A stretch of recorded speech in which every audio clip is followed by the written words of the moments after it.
Bapak Ibu Saudara sekalian, kita akan melanjutkan bersama-sama perenungan kita pada tahun ini. Kita sudah tidak terasa masuk ke dalam Nehemia pasal yang keempat. Saya memberikan tema dan judul kita pada siang hari ini yaitu adalah Here We Are.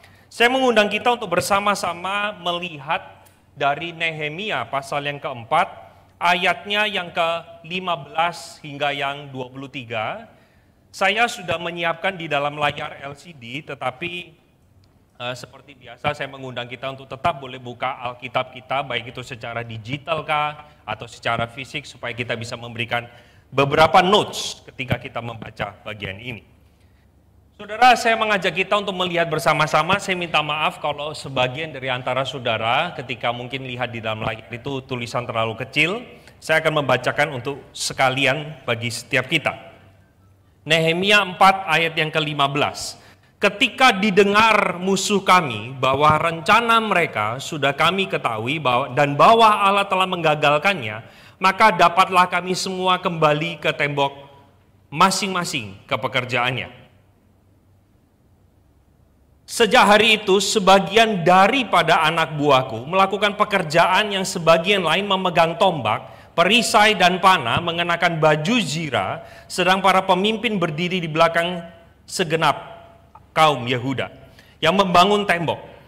Orang-orang yang memikul dan mengangkut melakukan pekerjaannya dengan satu tangan, dan dengan tangan yang lain mereka memegang senjata. Setiap orang yang membangun bekerja dengan berikatkan pedang pada pinggangnya, dan di sampingku berdiri peniup sangkakala. Berkatalah para pemuka dan para penguasa dan kepada orang-orang yang lain, pekerjaan ini besar dan luas, dan kita terpencar pada tembok yang satu jauh daripada yang lain. Dan kalau kamu mendengar bunyi sangkakala di suatu tempat, berkumpullah ke sana mendapatkan kami. Allah kita akan berperang bagi kita. Demikianlah kami melakukan pekerjaan itu, sedang sebagian daripada orang-orang yang memegang tombak dari merekahnya fajar sampai terbitnya bintang-bintang. Pada waktu itu juga aku memberikan perintah kepada rakyat, setiap orang dengan anak buahnya harus bermalam di Yerusalem, supaya mereka mengadakan penjagaan bagi kami pada malam hari dan melakukan pekerjaannya pada siang hari. Demikianlah aku sendiri, saudara-saudaraku, anak buahku, dan para penjaga yang mengikut aku, kami semua tidak sempat menanggalkan pakaian kami. Setiap orang memegang senjata dengan tangan kanan. Sampai di sana pembacaan kita pada siang hari ini. Bapak Ibu Saudara sekalian, seorang ibu bernama Anna Osigova, anaknya bernama Gleb. Ibu ini adalah ibu berdarah Rusia. Tapi satu kali Bapak Ibu, di satu tempat di Rusia yang bernama Siberia, terjadi pada tanggal 17 Oktober tahun 16, menjadi sebuah momen yang tidak terlupakan oleh warga Rusia. Kenapa Bapak Ibu? Karena rupanya ibu ini bersama dengan putranya ditemukan meninggal karena habis loncat dari lantai 9 apartemen. Lompat berdua. Jadi sang ibu, Anna dengan Gleb, mati di tempat. Namanya lantai 9. Siapa yang bisa hidup loncat dari lantai 9? Tetapi Bapak Ibu, ketika kita tahu apa yang menjadi alasan di balik wanita ini bersama dengan putranya mengambil keputusan yang sangat tragis ini, hal ini disebabkan karena apa? Sebenarnya karena si Anna ini tidak puas dengan bentuk hidung yang dia punya. Jadi dia pergi ke dokter operasi plastik. Dan dokter menyarankan, iya, hidung kamu ini kayaknya harus dioperasi. Bapak Ibu, dioperasi hanya 1 mili. 1 mili. Tetapi nggak tahu salah operasi atau bagaimana, seusai operasi, ibu ini tidak bisa lagi tersenyum. Di tengah kondisi seperti itu, sang suaminya itu suka ngeledek dia dengan sebutan babi. Oik, oik gitu. Sehingga saudara yang terjadi adalah dia menerima tekanan yang begitu besar dari suaminya. Dia tidak bisa mengubah apa yang sudah dilakukan.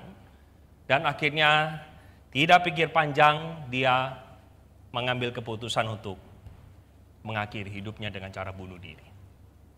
Saudara, terdengar di benak kita konyol banget sih. Hanya karena itu bunuh diri. Yes. Tetapi bagi wanita ini menghadapi pergumulan yang namanya harga diri, dikatain orang, itu a big problem. Mungkin sebagian kita merasa bahwa itu adalah small matter. Saudara, saya rasa apa yang dilakukan oleh Anna Ozhigova ini adalah mewakili sebagian orang yang ketika menghadapi pergumulan berujung kepada titik yang namanya menyerah. Hopeless. Suruh pada waktu saya belajar psikologi, konon katanya manusia itu memiliki sebuah respon ketika menghadapi masalah. Cuma ada 2 respon. Respon yang pertama itu adalah flight. Respon yang kedua adalah fight.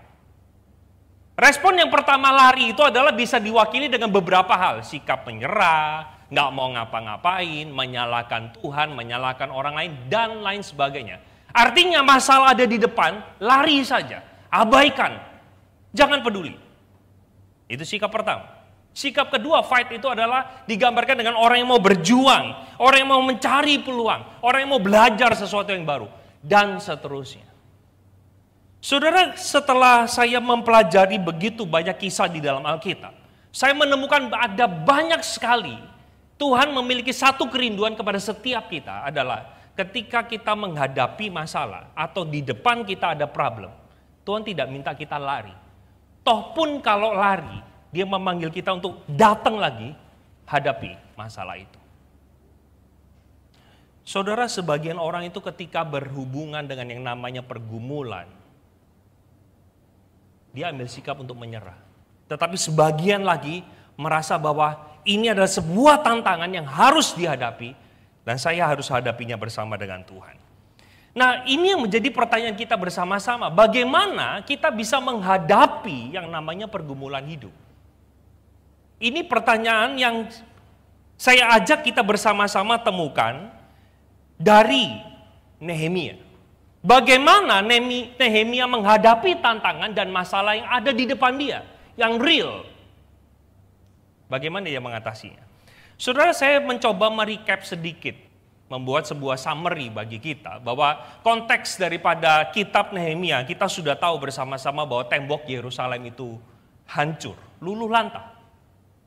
Dan Tuhan menggerakkan Nehemia untuk membangun, padahal Nehemia sudah dalam situasi yang enak. Dia juru minum raja. Dia kalau tidak membangun tembok, gak jadi soal. Hidup aman, hidup enak.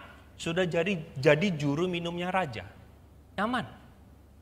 Tetapi Tuhan menggelisahkan hatinya sehingga tergerak untuk saya harus bangun tembok.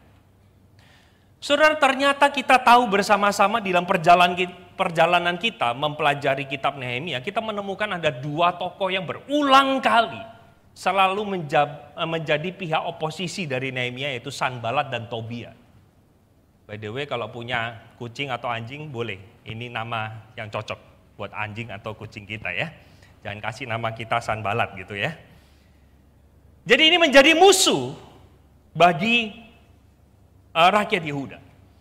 Dan tembok yang mau dihancurkan, itu orang-orangnya juga mau dibunuh. Jadi orang musuhnya ini Sanballat dan Tobia memberikan ancaman-ancaman supaya intinya tembok tidak jadi dibangun.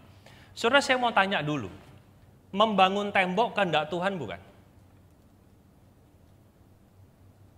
Kehendak Tuhan bukan? Masih ragu ya? Kehendak Tuhan pasti ya? Saudara, jujur ya, kalau ketika ngomong soal kehendak Tuhan, saudara, cara menilai satu keputusan kita itu kehendak Tuhan atau enggak berdasarkan apa?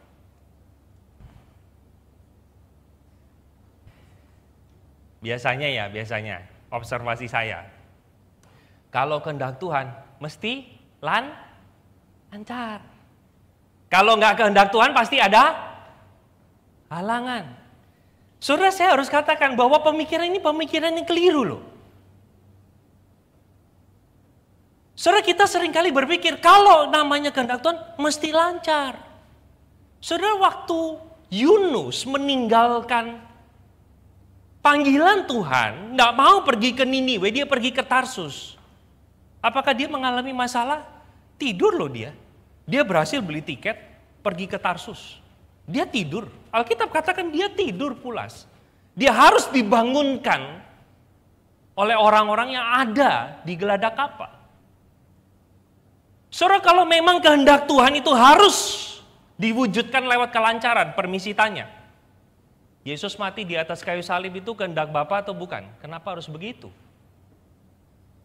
Saudara, rupanya faktor kelancaran atau tidak ini bukan menjadi penentu apakah ini kehendak Tuhan atau tidak. Karena nanti kalau saudara menggunakan tolak ukur ini, maka saudara akan bingung membaca Nehemia. Saudara akan bingung ketika menemukan Paulus memberitakan Injil ke seluruh Asia Kecil. Dia harus membayar harga yang mahal. Saudara, kehidupan Paulus sebelum mengenal Yesus dengan kehidupan dia sesudah mengenal Yesus, itu totally different.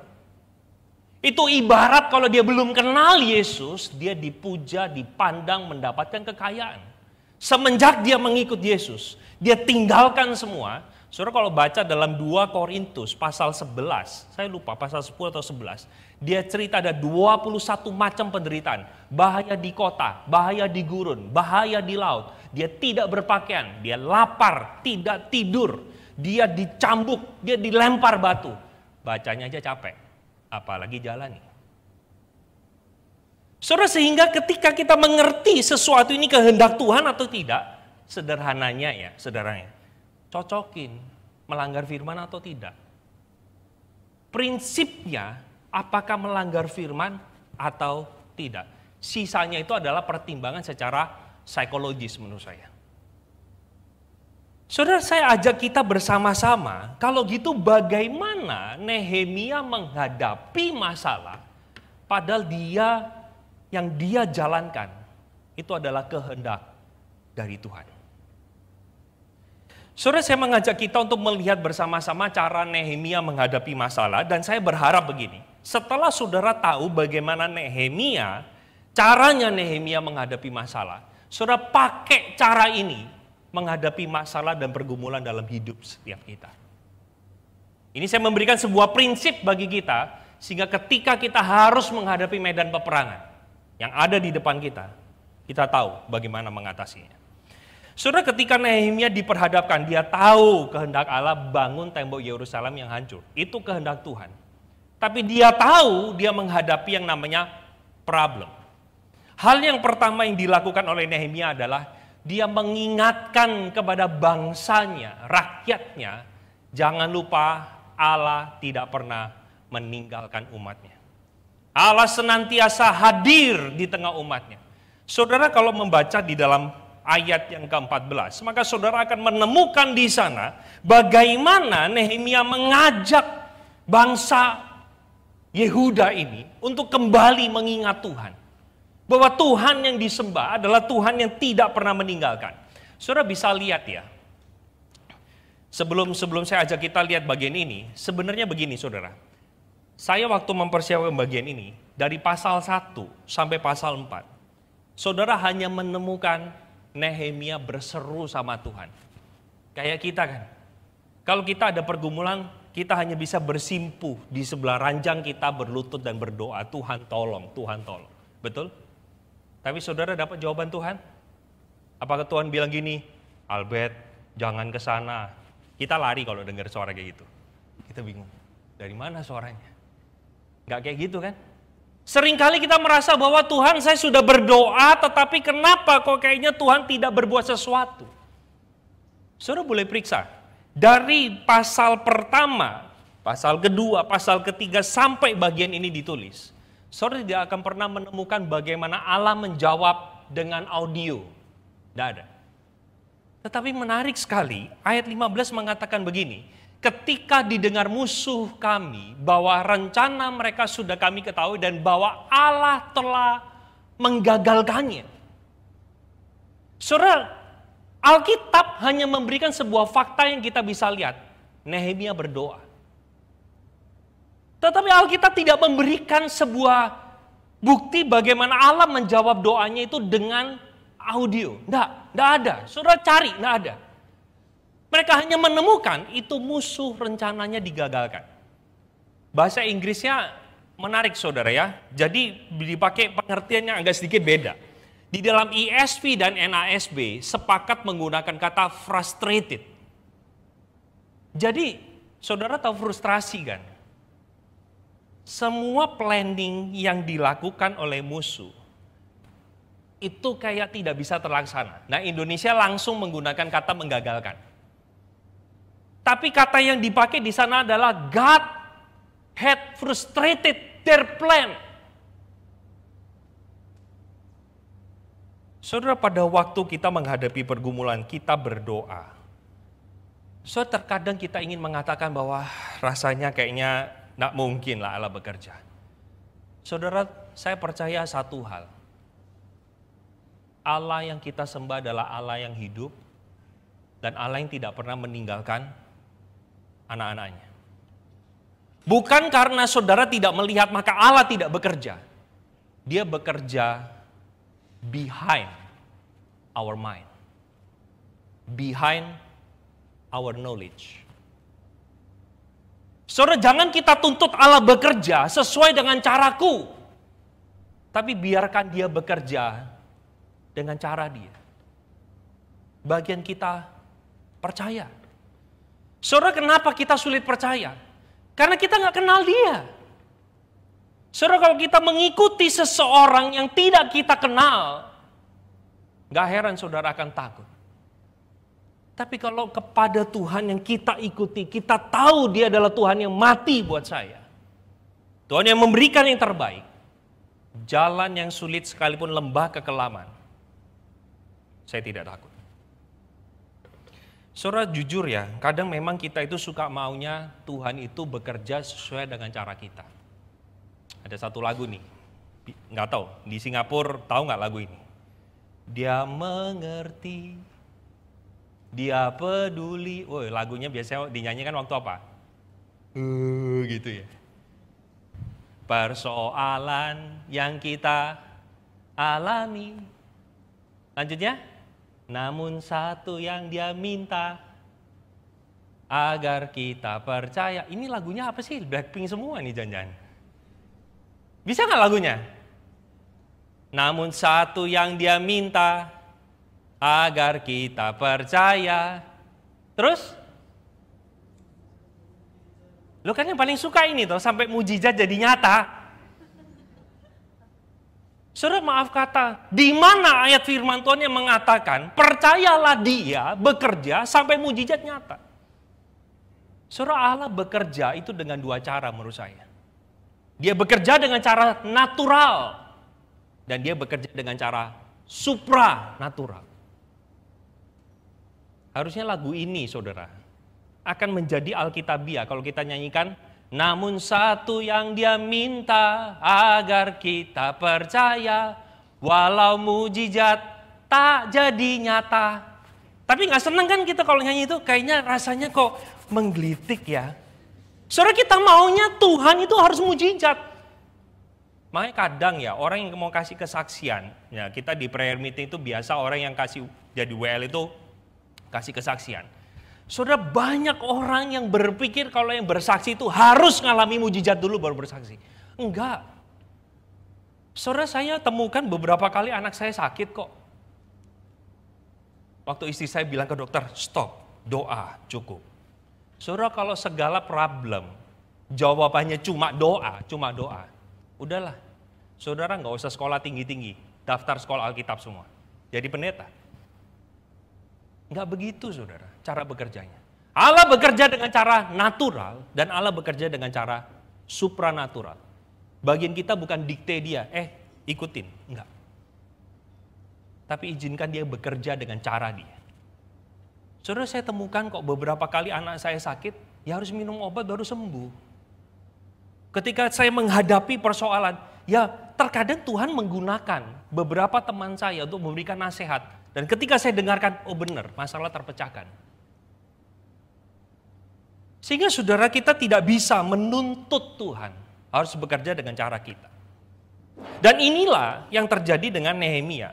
Nehemia menunjukkan kepada setiap kita ketika dia menghadapi pergumulan, dia datang kepada Tuhan dan dia berdoa, membiarkan dia bekerja dengan cara dia. Saudara, saya tidak tahu, jujur saya tidak tahu, bagaimana Tuhan membuat frustrated their enemies. Nggak tahu. Alkitab hanya menunjukkan bahwa Allah menggagalkan mereka. Saudara, yang kedua, kalau solusinya itu cuma yang pertama, saudara, itu akan menjadikan orang-orang Kristen adalah orang-orang yang paling malas. Karena ketika menghadapi pergumulan hanya bisanya berdoa saja. Tidak. Tuhan mengajar kepada setiap anak-anaknya bukan hanya sekedar datang kepada Tuhan, tetapi pakai hikmat akal budi untuk mempelajari situasi, ambil keputusan. Sehingga saya mau katakan saudara, cara yang kedua adalah Nehemia menggerakkan umat Israel untuk terlibat mengatasi masalah itu dengan cara apa? Yang A, pertama, yang membangun tembok, suruh bawa senjata.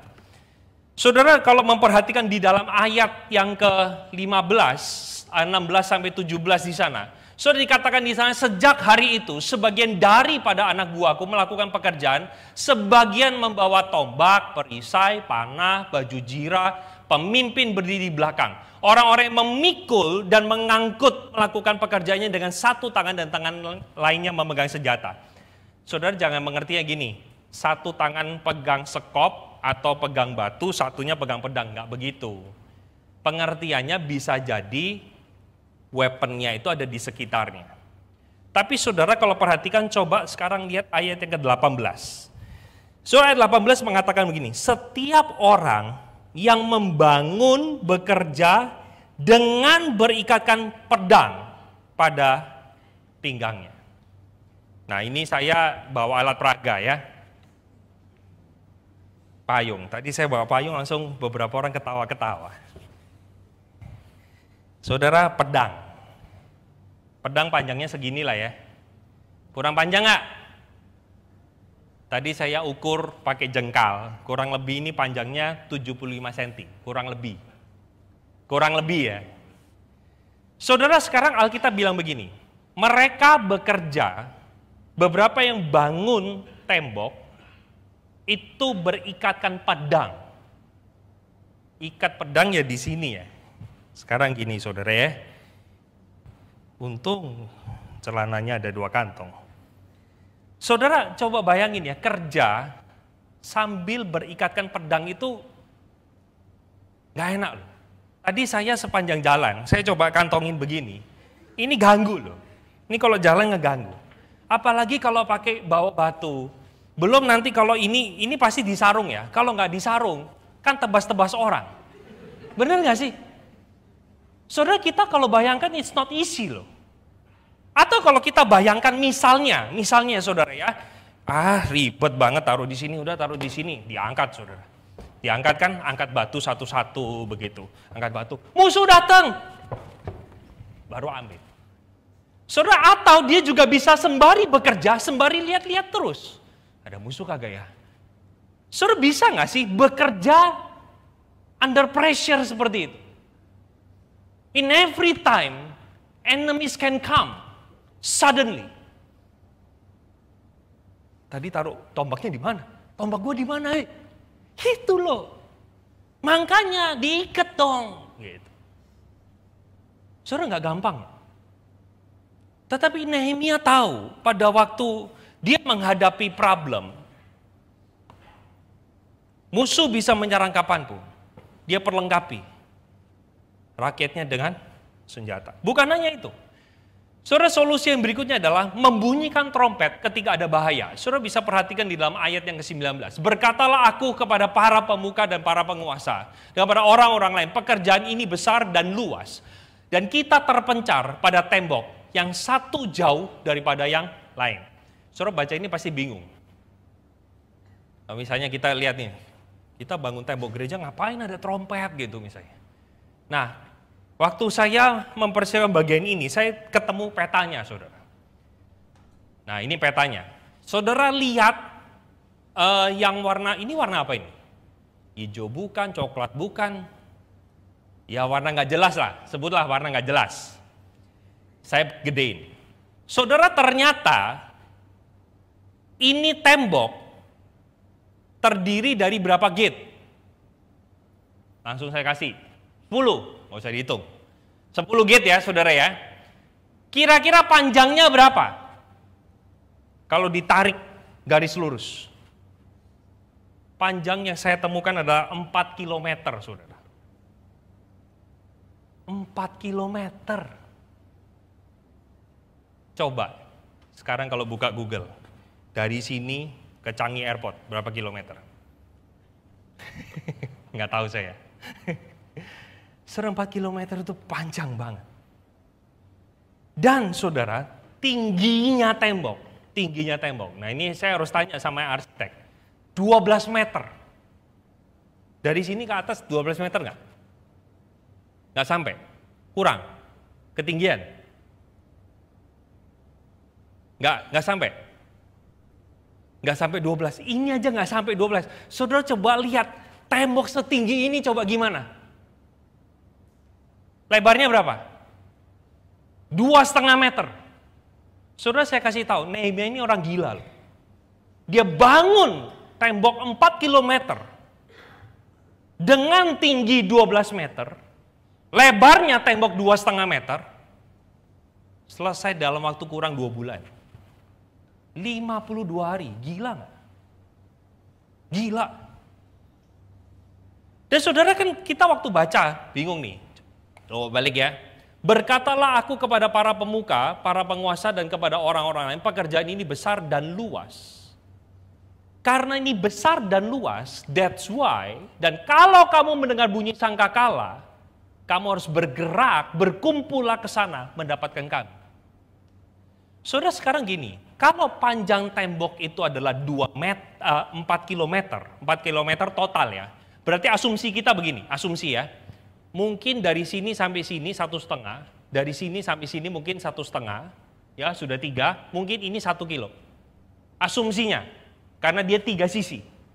Sekarang saudara kalau misalnya harus menempatkan petugas peniup sangkakala atau trompet, dia ditaruh di mana? Ya sekitar sini lah, betul nggak? Ya sekitar sini supaya pada waktu ditiup itu suaranya menyebar secara merata. Saya sekali lagi nggak tahu topografi, tapi kalau di sini adalah bukit, di sini lembah, maka di sini adalah tempat yang baik. Saudara, begini, maksud saya, pada waktu Nehemia tahu depan musuh, dia doa. Tapi otaknya juga mikir bekerja. Wah ini harus ngapain nih?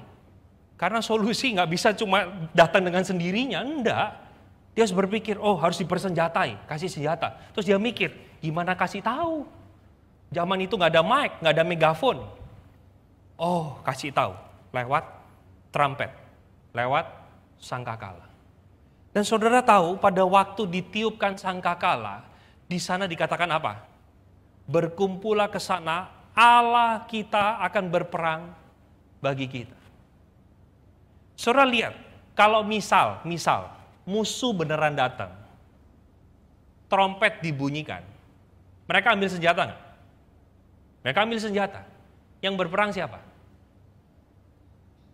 Yang berperang Allah atau mereka? Mereka. Tapi Nehemia ingatkan, ketika kamu yang pegang pedang, jangan lupa Allah tidak pernah tinggalkan kamu. Gila nggak? Saudara, sebesar itulah imannya Nehemia. Dia tahu di depan ada problem, dia tahu di depan ada pergumulan. Jangan takut. Kalau kita harus berperang, Allah berperang bersama kita. Allah berperang bagi kita. Saudara, yang ketiga, Nehemia juga bekerja sebagaimana mestinya. Maksudnya apa? Saudara bisa perhatikan di dalam bagian ini. Maaf. Demikian kami melakukan pekerjaan itu sedang sebagian daripada orang-orang yang memegang tombak dari merekahnya fajar sampai terbitnya bintang-bintang. Pada waktu itu juga aku berikan perintah kepada rakyat. Setiap orang dengan anak buahnya harus bermalam di Yerusalem supaya mereka mengadakan penjagaan bagi kami pada malam hari dan melakukan pekerjaan pada siang hari. Maksud saya di dalam bagian ini, Nehemia tahu dia perlu atur waktu. Kalau siang membangun, kalau malam tidur menjaga. Ganti shift, ganti shift. Dan tidak hanya itu, Nehemia juga turun tangan. Di dalam ayat 23 dia katakan, aku, saudara-saudaraku, anak buahku, dan penjaga yang mengikut aku, bekerja. Kami tidak menanggalkan pakaian kami. Saudara, Nehemia itu bisa loh sebagai pemimpin. Maju, aku mau tidur. Kamu gerak. Kerja lebih keras, bisa. Tapi Nehemia bukan tipikal pemimpin yang cuma bisa bosi aja. Tapi dia pemimpin yang turun. Posisi dia adalah di sebelah trompet. Saudara, dia kalau sebelahnya yang peniup sangkakala. Saudara lihat ya, tinggi tembok 12 meter. Berarti yang trumpetnya harus punya tower lebih tinggi dong. Bener kan? Dan saudara, di setiap waktu dia ngeker, dia lihat, dia ngeker, dia lihat. Oh, di sana ada musuh. Coba lihat gerak apa enggak? Oh enggak, ternyata nyari makan gitu. Biarin gitu. Ya putar badan terus 360 derajat, saudara. Saudara jangan pikir dia memang nggak kerja. Tapi saudara, yang namanya jadi hansip, jadi security, it's not easy loh. Sometimes boring. Masa kerjanya cuma ngeker-ngeker gini doang sih?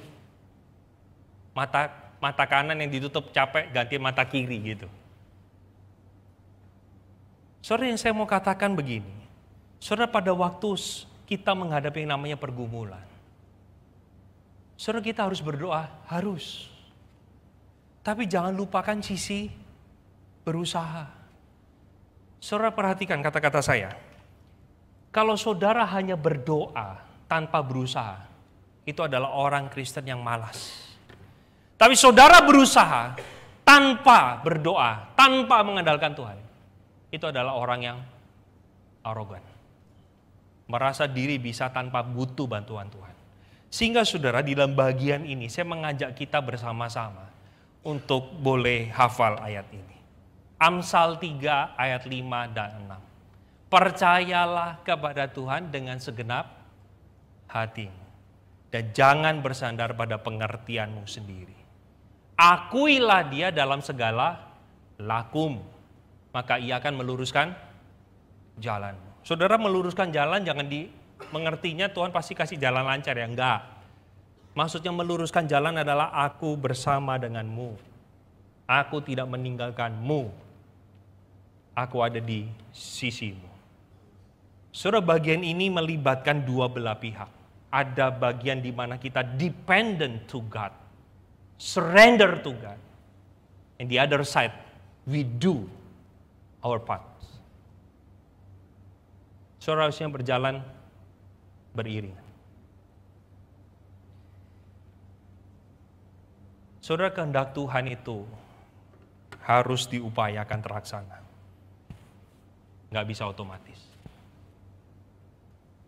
Pertanyaannya, kita mau nggak menjadi eksekutor dari kehendak Allah supaya terjadi? Saudara, dalam part ini sebenarnya sudah selesai. Tetapi saya mengundang kita untuk melihat yang bagian pertama adalah bagian kita menghadapi pergumulan. Tapi saya mengundang kita untuk melakukan lebih daripada itu.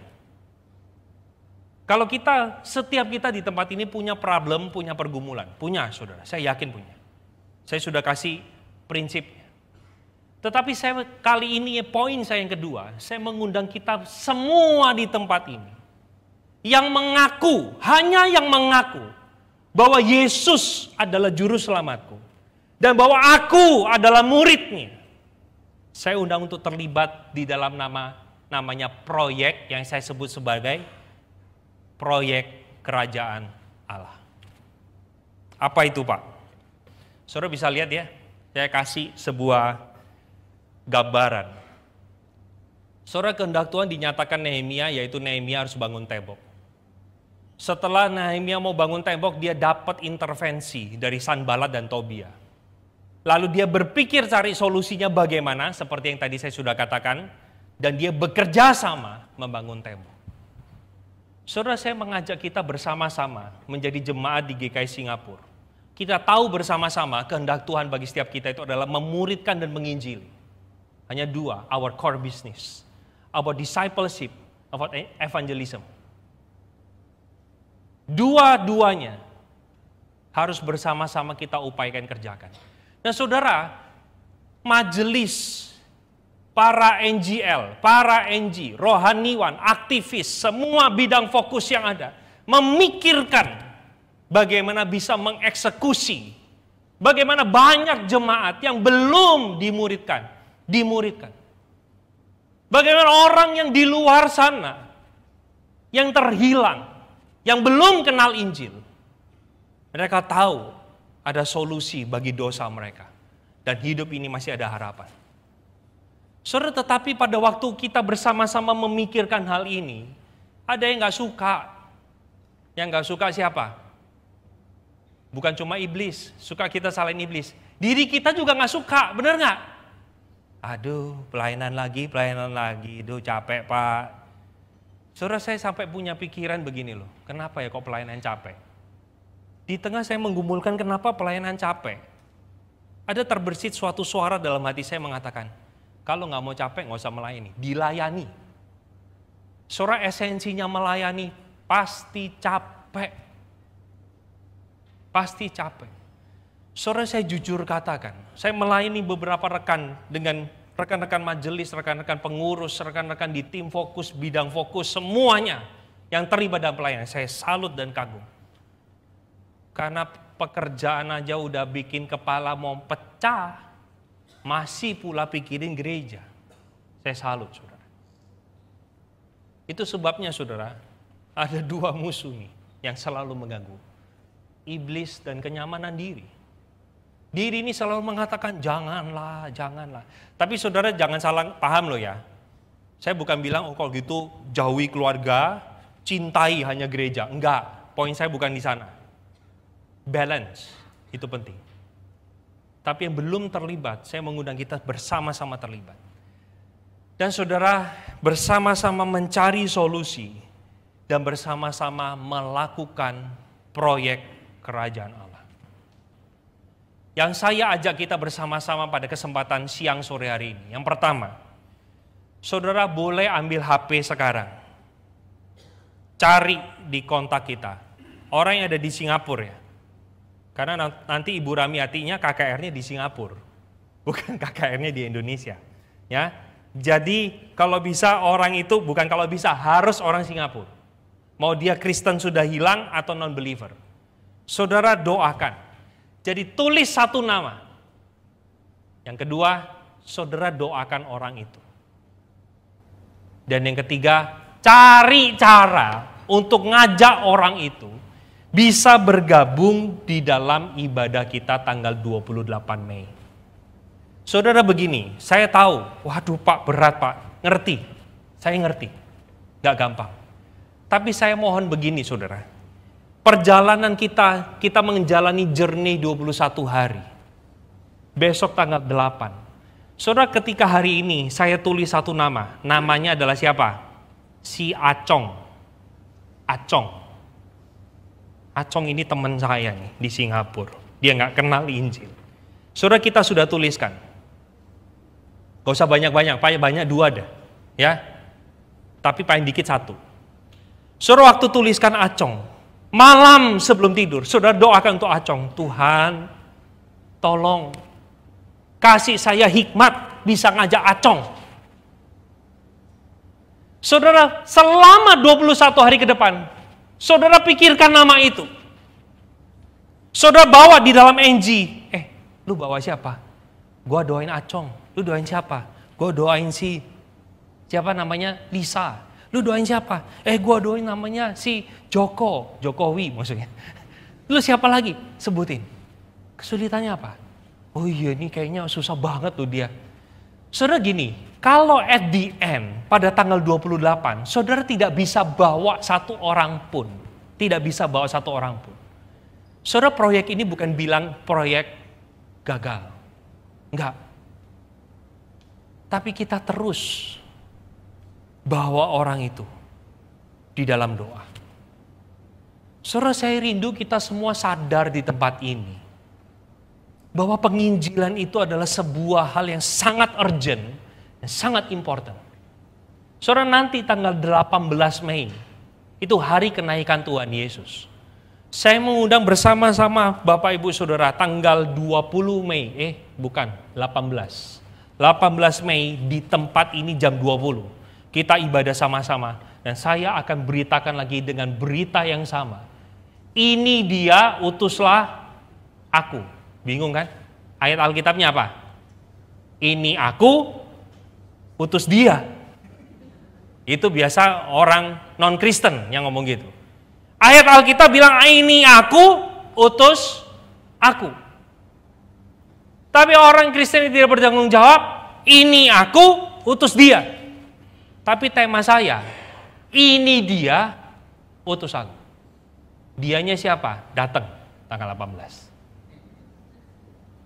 Saudara, saya ingin kita itu punya dulu satu gairah, kita punya satu kesadaran yang kita bangun secara intensional. Saudara jangan ngomong dulu, saya mau injili, saya mau injili. Tunggu, saudara lakukan dengan cara kita bawa orang itu dalam doa kita. Bawa orang itu dalam doa kita. Saudara, saya mau katakan, hari ini COVID tidak ada obat, betul? Satu kali saudara, saudara tahu obatnya, misalnya obatnya ini. So coba ingat baik-baik, waktu COVID pertama kali ada, berapa banyak orang yang kena? Terus saya mau tanya, saudara tahu obatnya? Terus gini, sakit ya? Aku punya obatnya. Kurang ajar nggak? Kurang ajar saudara. Atau kita keep sendiri. Di sini ada 70 orang sakit COVID. Aku punya obatnya buat aku. Egois. Saudara, tadi ayat, saya nggak janjian sama Lawson Noel.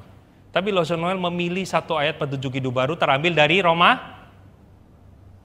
Ayat? Lupa ya. Roma 8 ayat 1 dan 2. Tidak ada penghukuman untuk orang yang percaya pada Yesus. So artinya apa? Ada penghukuman untuk orang-orang di luar Yesus. Saudara, kita tahu obat dari dosa adalah the blood of Jesus Christ. Saudara, egois gak sih kalau kita tahu obatnya, tapi kita tutup mulut dan kita tidak mau ambil bagian? Saudara, maka pada kesempatan ini saya mengundang kita bersama-sama. Kebetulan, nggak kebetulan juga, kita ada perjamuan kudus. Saya mengundang kita bersama-sama menyanyikan satu lagu. Lagu ini saudara, mengingatkan kepada kita, bahwa kita semua itu dipanggil untuk memenuhi panggilan Tuhan. Kami datang untuk memenuhi panggilan Tuhan. Apa yang bisa kami berikan Tuhan? Kami datang untuk memenuhi amanat agung. Kami hanya dipanggil untuk melayani yang lemah dan terbeban. Kami mau untuk melayani jiwa yang tersesat. Saudara, sebelum nanti kita bersama-sama menerima roti dan cawan, saudara, mari kita menyanyikan lagu ini menjadi sebuah tekad dan komitmen kita di hadapan Tuhan. Mari kita bersama-sama pujikan lagu ini sembari mempersiapkan hati kita menerima perjamuan kudus.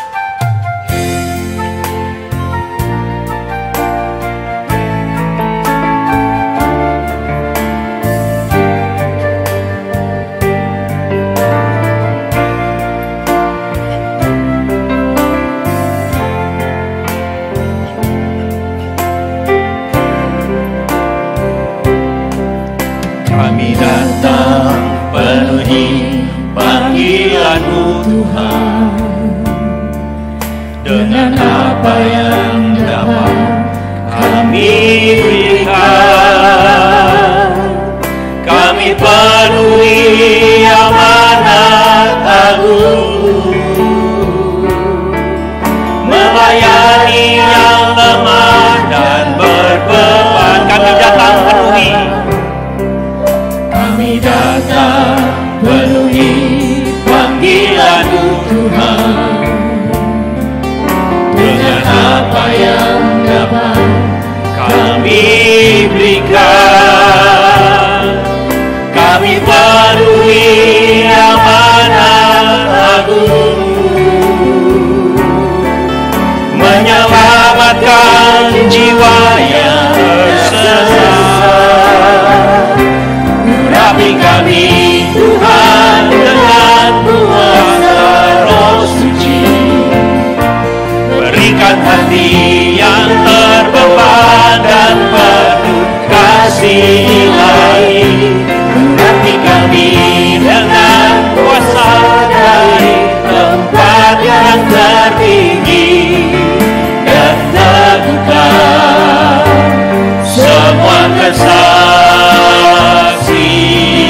Urapi kami Tuhan, urapi kami Tuhan dengan kuasa Roh Suci, berikan hati yang